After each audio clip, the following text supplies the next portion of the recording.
Of course, when it comes to Roblox Doors, there is a pretty steep learning curve, especially when first starting off with the game. But there are many mistakes that not only pros make, but noobs make more on the regular. These are 10 mistakes that only Roblox Doors noobs make. Comment down below some more tips to help folks out, and let's get right into it. Number 1, half fuel lighters. Roblox Doors does offer many items, and one of which is the lighter, which you can use in various dark rooms throughout the hotel. Using it is simple, but did you know that you should try to keep the lighter above half full as much as possible? And it's not just because of the obvious reasons. The major reason why many speedrunners do this is in order to get a higher chance of spawning in logs and vitamins throughout the drawers on their runs, as having above a half fuel on lighters or even batteries will lower the chance of spawning them. So if you wanted to get a better chance at getting those OP items, make sure you don't use that lighter way too much, and you could be loaded with some cool items. Number 2, turn around, halt. So chances are you are a couple doors into the hotel and you probably ran into Halt, a super scary entity at first, but you find yourself constantly turning around over and over again in order to prevent losing to him. Well, stop right there, mister. Why are you turning around every single time? Only newer players do that. It's much faster and easier. In order to walk forwards, it's simply walk backwards once the screen flashes, as you will save time from swinging your mouse or joystick each and every time. Also, speedrunners do this to a higher degree when encountering him, but they try to get as close as possible to him in order to save several seconds off their time. So next time you see Halt, just walk backwards and offer the guy a big cookie. Number 3, looking away.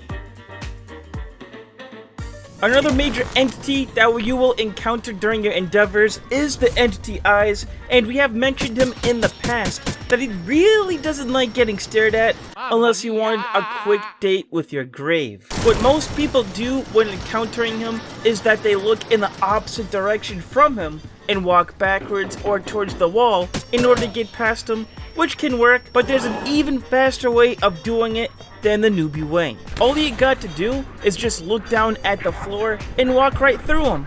It's as simple as pie, my friend. The reason for this is that the entity's sight is at a higher angle than the player, so you would actually walk right underneath the hitbox that triggers the damage. No more trying to guess how to get through eyes. Now you can just walk right through them like a jack. Number 4, psst.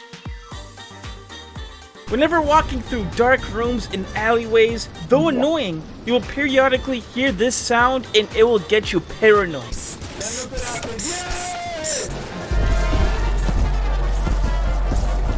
Yeah, that's the usual warning sound that Screech is on you and you have to find him fast, or else he will attack you.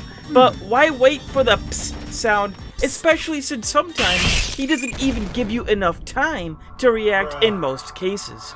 Many pros have noticed that Screech appears on the screen and on the player several seconds before he lets out his warning sound, so you can avoid him entirely by periodically checking behind your back and above you in order to minimize big surprises that may ruin your fun. Number 5, figure skip. Reaching to door 100 is such an amazing feeling, especially for the first time. But right after the cutscene, why run backwards away from figure and be forced to play the heartbeat minigame against your will? Not only will you have a higher chance of getting caught by the entity, but that's just a lot of time being wasted. Though it's already a well-known trick, many pros and speedrunners opt to skip figure completely by running up the metal staircase on the left side right after the cutscene ends, which will save you a lot of time rather than dealing with them in the closet. Now you can show your friends how much of a pro you are with this neat little game changer. Number 6, getting hurt. Well, duh! If you get hurt in Roblox Doors, of course you're probably going to die and lose the game. But actually getting hurt does go even deeper than the obvious statements. As your health is lowered, this will naturally increase the game's tendency in order to spawn bandages in drawers, which means you'll have a worse chance of looting vitamins or lockpicks, which are the OP items that you want in your run. Even if it's a little bit of health, that's all the game needs in order to spawn in those derpy little bandages. So try not to get hurt by any of the entities or else you'll get them. Number 7, figure Antics. Door 50, the major cutting point for many players, especially when it comes to distinguishing newer ones from older seasoned players. Many players do hate dying at this point, but it's mainly due to their technique and how they handle the entity. Obviously, there are a couple ground rules, such as crouching and not making a sound and such. But noobs tend to also hide inside closets and lockers while figure is near, which is not a very good idea. The heartbeat minigame not only takes time, but can be tricky to perfect for some, so only use the closets if you absolutely have to. Also, many noobs do not know this, but you can actually outrun figure if you've collected less than 2 books as a group. So don't even be afraid of running around the library during this time. He does gain more and more speed the more books and codes that are found, so do keep that in mind. Number 8, looting.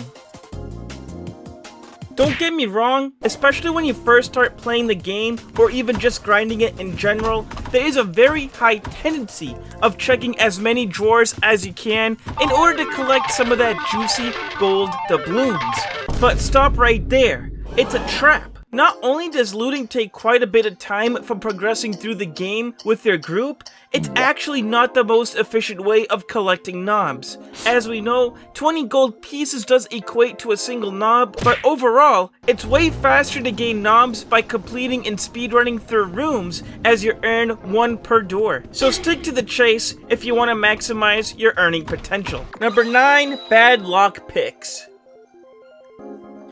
So you got 2 lockpicks. What are you gonna use them on? You better not use it on a room that has plenty of light.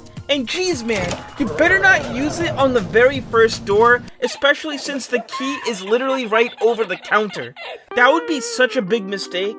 Save them for dark locked rooms so you don't have to deal with Screech. Number 10, buying lighters. Easily the most useless item in the shop. Why would you ever buy a lighter for 50 knobs? I mean, you can easily spawn one in a drawer not even 5 doors into the game. Makes no sense why noobs buy lighters time and time again, especially since you can get a flashlight that lasts 5 times longer for an extra 50 knobs. But do you want to know an even deeper mistake? By not liking and subscribing for more Doors content coming soon. Goodbye.